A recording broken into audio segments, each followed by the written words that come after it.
Salahuddin Ayyubi जैसे दलेर एक दफा भी नहीं जा सके। बड़ी तादाद है उलमा की, मशाइख की, बुजुर्गों की, नहीं जा सके। और कौन कहता है वो रहते हैं फकत मदीने में, वो तो रहते हैं अपने आशिकों के सीने में। ये हो जाता है। और कभी कभी नई असबाब पैदा होते जाने के। नबी करीम अलैहिस्सलाम खुद तशरीफ ले गए, एहराम बांधकर हुदैबिया तक गए हुजूर, और कुफार ने कहा नहीं जाने देंगे।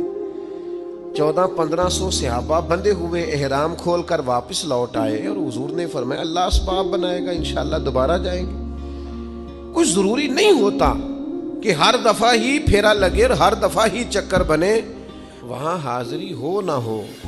हमारा दिल तो हर वक्त मक्के मदीने के साथ जुड़ा रहना चाहिए। हमारी ख्वाहिश तो हर वक्त होनी चाहिए, हमारी तलब तो हर वक्त होनी चाहिए, हमारे अंदर तड़प तो होनी चाहिए।